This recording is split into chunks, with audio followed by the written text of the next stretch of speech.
Құрметті магистранттар, қайырлы күн. Бүгін дәрісіміздің екінші сабағын жалғастырамыз. Тақырыбымыз дискурс және құзыреттілік мәселелері. Бұл дәрісте үш сұраққа тоқталамыз. Бірінші сұрақ дискурс терминінің мәні, екінші сұрақ дискурс талдау теориясының жіктемесі, үшінші сұрақ дискурс пен мәтіннің арақатысы. Өткен бірінші дәрісте біз дискурсология пәнінің зерттеу нысаны, дискурсологияның пәнінің негізгі бағыттары туралы сіздерменен әңгіме айтқан болатынбыз. Дискурсқа берілетін анықтамалардың бірсыпырасымен тоқталдық. Енді соның ішінде дискурс терминінің қандай мәнге ие екендігіне қатысты ғалымдардың пікірін бүгін жалғастырамыз. Қазақ тіл ғылымындағы ғалымдарда мысалы Әлкебаева, Кеншінбаева, Уәли, Кибрик, Бүркітбаевалар дискурсқа анықтама береді. Әлкебаеваның анықтамасына сүйенсек, дискурс нақты айтылған сөз деген мағынамен сәйкес келеді. Өзінің мағыналық, ақиқаттық мазмұнымен қоса экстралингвистикалық факторлармен жүйеленетін сөйлесімдер деп анықтайды. Кеншінбаеваның зерттеу еңбегінде дискурс қолданыстағы мәтін, яғни сөйлеу тілінің нақтылы коммуникативтік қарым-қатынас орнатудағы қызметі деп айқындалады. Нұргелді Уәлидің зерттеуінде дискурсқа мынандай анықтама беріледі. Фрима автор, сөз актісі, адресат және сөз жағдаяты, яғни сөздің қандай ситуацияда айтылғаны деген құрылымдардан тұратын коммуникативтік уақиға. Кибриктің зерттеуінше дискурс тілдік әрекеттесу үрдісі, яғни коммуникация, және оның нәтижесі мәтін, немесе дискурс дегеніміз коммуникация мен мәтіннің қосындысы деп анықтайды. Бүркітбаеваның зерттеуінде дискурс дегеніміз мәтін мен интеракцияға қатысушылар және коммуникативтік жағдаят қосындысы деген анықтама береді. Бұл келтірілген анықтамалардың мазмұнына қарасақ, барлығына ортақ белгі бар. Бұл дискурс болу үшін міндетті түрде қандайда бір мәтіннің қатысатындығы. Және сол мәтін ол белгілі бір коммуникативтік қарым-қатынас орнатуда қызмет жасайды. Мәтінді пайдаланған кезде немесе сөзді сөйлеген кезде оған экстралингвистикалық факторлар қоса ескеріледі. Яғни экстралингвистикалық факторлар бұл тілден тыс факторлар. Бұған коммуникация қатысушылардың психологиясы, коммуникация қатысушылардың жас ерекшеліктері, әлеуметтік деңгейі, тұрмыс жағдайы, білімі, көзқарасы, ортасы, тағы сол сияқты факторлар әсер етеді. Яғни дискурстың анықтамасын берген кезде қалайда қозғалыстағы сөзді, яғни сөйлеу тілінің нақты коммуникация барысында пайдаланылу қызметі басшылыққа алынады. Нұргелді Уәлидің анықтамасының ерекшелігі бұл когнитивтік лингвистиканың терминін пайдалана отырып, яғни бұл коммуникативтік уақиға деп таниды. Бұнда сөзді құру түзуші бар, сөздің өзі бар, түзілген сөздің, және сол түзілген сөзді қабылдаушы бар, және ол сөздің қандай ситуацияда айтылғаны бар, яғни коммуникативтік жағдаят. Коммуникативтік жағдаятқа сөздің кімнен кімге айтылғандығы, қандай мақсатта айтылғандығы, қандай ортада айтылғандығы, яғни қандай уақытта айтылғандығы, орны барлығы кіреді. Яғни коммуникацияға түскен сөйлеушілердің түзген сөзі мен сол сөз түзілгеннен кейінгі ойда қалған ақпарат екеуінің қосындысы бұл дискурсты береді. Ал Бүркітбаеваның анықтамасындағы ерекшелік бұл мәтін мен интеракцияға қатысушылар және коммуникативтік жағдаят қосындысы дейді. Бұнда интеракцияға қатысушылар деп, яғни қандайда бір кері байланыс жасайтын коммуникацияның айналысы, яғни сөздің түзілуі және сол сөздің ұғынылуы және ұғынылған сөздің керісінше тағы да сондай келесі ойды түзуге шикізат болуы көрсетіледі. Жалпы дискурсологияда дискурсқа қатысты 300-ге жуық анықтама берілген деп көрсетіледі. Біз осы дискурс және құзыреттілік мәселелерін сөз еткен кездегі дискурстың түрлі анықтамаларына үнемі тоқталып отыратын боламыз. Біздің екінші сұрағымыз дискурс талдау теориясының жіктемесі. Негізі дискурсологияда дискурс талдау теориясының жіктемесін үш ғалымның есімімен байланыстырады. Бұл Ван Дейк жіктемесі, Яков Торфинг жіктемесі, Марианна Йоргенсен және Луиза Филлипс жіктемесі деп үш жіктемені көрсетеді. Ван Дейк жіктемесінде дискурс талдау теориясының жалпы сипаты пәнаралық генетикалық сипатқа ие деп көрсетіледі. Дискурс талдау теориясының қалыптасуының басталуын мәдени мифтер мен әдеби шығармаларды зерттеу үрдісіне құрылымдық лингвистиканың әдістерін пайдаланудан туындады деп есептейді. Дискурс талдау бойынша анықтағыш деген Ван Дейктің 1985 жылғы 4 томдық еңбегінде, яғни дискурс талдаудың қалыптасуын әдеби шығармаларды, мәдени мифтерді, құрылымдық лингвистиканың әдістерін пайдаланып талдау нәтижесінде туды деп есептейді. Яғни дискурсология, дискурс талдау теориясы бұл әдебиет пен әдебиетті лингвистиканың, құрылымдық лингвистиканың әдістерін пайдалану нәтижесінде туындаған. Дискурс талдаудың алғашқы үлгісін Владимир Проптың «Морфология народной сказки» деген еңбегімен және Лев Стростың 20 ғасырдың 30 жылдарындағы ежелгі мифологияны құрылымдық зерттеулерінен көрініс тапқан деп көрсетеді. Дискурс талдау теориясына жалпы қалыптасуына Ван Дейктің айтуынша когнитивтік психология мен информатика ықпал еткен. Екінші жіктеме Яков Торфинг жіктемесі. Бұл ғалымның айтуынша дискурс теориясын үш дәстүрге бөлуге болады. Бірінші дәстүр бойынша дискурс тар мағынада, яғни тек қана лингвистикалық мәнде жұмсалады, яғни ауызша немесе жазбаша тілдің мәтіндік бірлігі дискурс деп саналады. Бұл кезде дискурс талдау теориясында тілдік тұлғалардың жеке дара тілдік ерекшеліктері мен олардың әлеуметтік деңгейлерінің көрінісі сапасында талданады. Екінші дәстүр бойынша дискурс өте кең ауқымда алынады. Дискурс бұл семиотикалық мазмұнға ие әлеуметтік тәжірибелер жиынтығы болып табылады. Сондықтан оған ауызша, жазбаша тіл ғана емес, имидж және тілі тағы басқалар да жатқызылады. Яков Торфинг жіктемесіндегі үшінші дәстүрде постструктуралистік сипат бар деп түсініледі. Оның негізінде Жак Дерриданың бәрі де дискурс деген формуласы негізге алынады.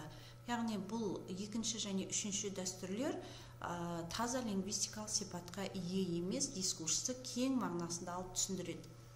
Үшінші жіктемеде Марианна Йоргенсен мен Луиза Филлипстің жіктемесінің дискурс талдаудағы негізгі ұстанымын былай көрсетеді. Бірінші, біздің әлем туралы түсінігіміз бен біліміміз сыртқы әлемнің тікелей бейнесі емес, шындықты категориялау арқылы жіктеу нәтижесі деп саналады. Екінші, әлем туралы түсінік те, әлемді түсіну де, мәдени және тарихи мәнмәтінде мүмкін болады. Дискурс бұл әлеуметтік әрекеттің түрі болып танылады, ол әлеуметтік өмірді көрсетуге қызмет етеді. Үшінші ұстанымы, білім әлеуметтік әрекеттесу кезінде, яғни адамдар бір-біріне шындықты дәлелдегенде немесе жоққа шығарғанда қалыптасады. Төртінші, белгілі бір тұрақталған көзқарастарға сәйкес адам әрекеттері табиғи не жасанды деп танылады дейді. Бұл жіктемеде әлемді әлеуметтік жағынан түрліше түсіну түрлі әлеуметтік тәртіпке әкеледі. Сондықтан әлеуметтік білім құрылымы мен шындық құрылымы әлеуметтік салдар болып табылады дейді. Яғни бұл жерде дискурс әлеуметтік әрекеттесудің бір түрі және соған сәйкес сол белгілерді көрсететін әлеуметтік білім құрылымын танытады деп түсіндіреді. Дискурс талдау барысында негізі қандай сұрақтарға жауап ізделеді және сол сұрақтарға жауап беруде қандай тұжырымдар басшылыққа алынады деген сұраққа тоқталатын болсақ, бірінші ізделетін сұрақ бұл адамдар хабарламалар арқылы не нәрсеге қол жеткізеді деген сұрақ. Яғни бұл кезде дискурсты талдаған кездегі тұжырым басшылыққа алынатын бұл дискурстың анықтамасы. Яғни дискурс дегеніміз күнделікті мәтінде немесе қарым-қатынаста тілді пайдалану, әлеуметтік тәжірибенің динамикалық түрі, яғни қозғалыстағы түрі. Ол әлеуметтік әлемді құрады, тұлғаны қалыптастырады. Тұлға әлеуметтік диалогты игеру арқылы қалыптасады деген тұжырымдарды басшылыққа ала отырып, адамдар хабарламалар арқылы не нәрсеге қол жеткізеді деген сұраққа дискурсологияда жауап береді. Екінші, пікірлер қалай тұрақты түсінікке айналады деген сұраққа дискурс қолдау барысында жауап ізделеді.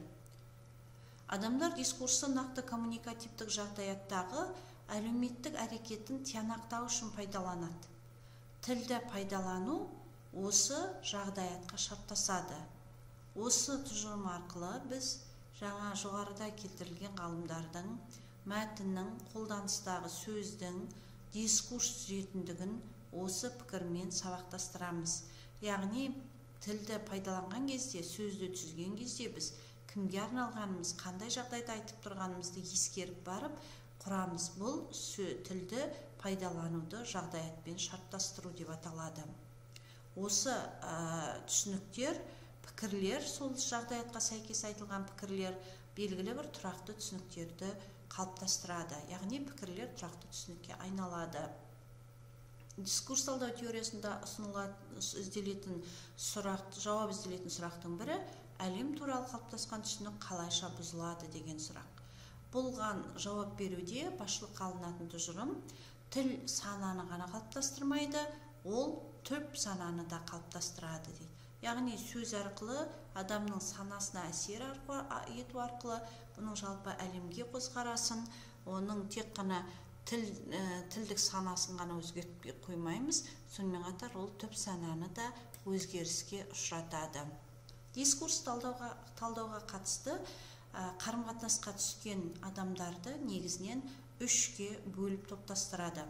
Адам дискурсқа түскен кезде ол бірінші нақты дискурс өнімі болып саналады.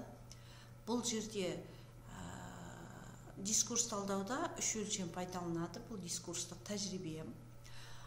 Екінші, дискурс талдауда қарым-қатынасқа түсуші адам, бұл дискурсты құрушы. Үшінші, ол дискурсқа қатысушы тұлға немесе адам әлеуметтік мәдениетті өзгертуші болуы мүмкін, немесе қайта түзуші болуы мүмкін. Дискурс талдауда негізінен үш өлшем пайдаланылады дедік. Оның біріншісі дискурстық тәжірибе, яғни адам нақты бір дискурстың өнімі болатын болса, демек ол сондай үнемі түсетін коммуникативтік жағдаяттағы белгілі бір сол жағдаяттарға меншіктелетін сөздік қорды немесе құрылымдарды игереді. Бұл сөздер дискурстық тәжірибені түзеді. Яғни коммуникативтік жағдаятқа сәйкес айтылған, тұрақталған тіркестер мен сөздік қор бұл дискурстық тәжірибені береді. Дискурсты құрушы белгілі бір мәтінді үнемі пайдаланады. Осы дискурс талдаған кезде дискурстық тәжірибе, мәтін және әлеуметтік тәжірибе негізгі өлшем болады. Әлеуметтік тәжірибеге мысалға әлеуметтік мәдениет жатады. Әр ұлттың өзіне тән мәдениеті бар. Жалпы дискурс талдау теориясы бұл аталғандардан бөлек төмендегідей де жіктеледі. Лингвистикалық бағыттағы дискурс теориясы, бұның өкілдеріне Лабовты және Гофман жатқызуға болады. Семиотикалық бағыттағы дискурс теориясы, бұның өкілдеріне Барт пен Серионы жатқызуға болады. Коммуникативтік семиотикалық бағыттағы дискурс теориясына Шейгал мен Русакованы жатқызуға болады. Және төртінші, коммуникативтік мәдени бағыттағы дискурс теориясына Красник, Карасик деген ғалымдардың еңбектерін жатқызуға болады. Лингвистикада жалпы дискурс термині коммуникативтік жағдаяттағы сөйлеу, мәтін, диалог деген түсініктермен қатар беріледі. Осы түсінікке сай дискурс мәтінге қарама-қарсы қойылады. Яғни дискурс пен мәтіннің арасындағы арақатынас екеуін бір-біріне қарама-қарсы және бір-бірімен сабақтастыра отырып танудан ажырайды. Ғылыми әдебиеттерде дискурс мәтіннің өзі ретінде де, мәтінді құраушы құрамдас бірлік ретінде де қаралады. Сондай-ақ дискурс пен мәтіннің қатынасы дискурстың динамикалық, яғни қозғалмалы сипатына, ал мәтіннің статикалық, яғни тұрақты қозғалысы сипаттары арқылы танылады дегенде көзқарас бар. Бұл ғылыми айналыста орын алған. дискурстың динамикалық, мәтіннің динамикалық күйі, яғни тікелей коммуникациядағы күйі бірлік, бұл дискурс болып саналады. Ал сол дискурсқа түсу нәтижесінде пайда болған мәтіннің статикалық күйге түскен сипаты мәтін деп танылады. Осыған сәйкес ғылыми зерттеулерде дискурсқа тән белгілер және мәтінді ажыратуға қызмет ететін белгілер жіктеліп беріліп жүр.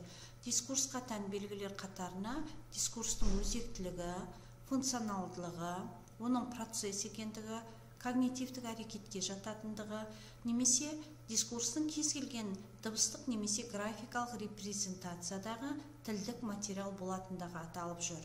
Ал мәтінді ажыратудағы негізгі қызмет ететін белгілерге мәтіннің құрылымдылығы, оның дискурстың өнімі екендігі, дискурс когнитивтік әрекеттің өзі болатын болса, мәтін сол когнитивтік әрекеттің қорытындысы екендігі және мәтіннің кез келген материалдық тасымалдаушыда бекітілген тілдік материал болатындығы көрсетіледі.